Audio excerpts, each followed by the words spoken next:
in Florida. This morning, the man who owned the flight school where the two men learned how to fly sits down with ABC Action News to talk about his connection to the horrific events and also explain why he is so angry. It was like everybody else watching with flabbergasted what the hell was happening. Was it an accident? Was it an attack? Was it a mistake? Was it a malfunction of an airplane? We didn't know.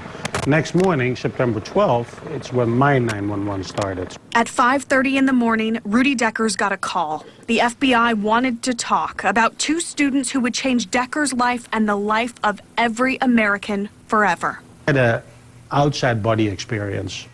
I was floating in the ceiling and looking down on my body. I tell you, I cannot explain to you. Rewind to July of 2000. I was drinking a cup of coffee. They walked in and I said, "Can I help you, gentlemen?" The men were Mohammed Atta and Marwan al-Shihi, pilots of the two planes that brought down the Twin Towers. There was nothing that we could have seen that they were terrorists. I wish, because then I would have stopped it. While Dekkers says he didn't know their motives, he knew he didn't like Atta. He had an expression of dead men walking. I said to myself, my gosh, he's not buried yet, but that's the only thing. Dekkers says Atta didn't follow instructions. After 6 weeks, I set him straight, and I told him, if you do not behave, I'll kick you out. He didn't like that. I mean, he was very arrogant, and I don't think he liked it that I stepped on his toes. According to Dekkers, more than 60 people worked for him at Huffman Aviation in Venice. And during the nearly 6 months the men were there, no one ever guessed what they were up to. Everything was normal for us. Nothing was a red flag. And after the two left the school in December of 2000, Dekkers, who owned the school, and his instructors who taught the men how to fly, continued on until Dekkers got the phone call a day after the attack.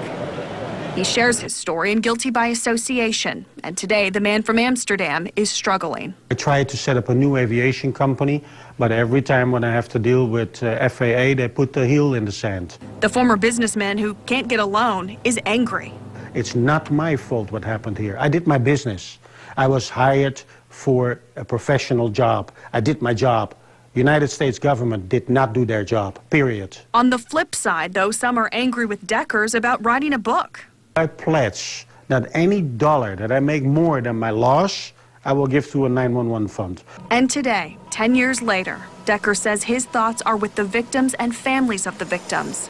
He says he's not a victim, but his life will never be the same.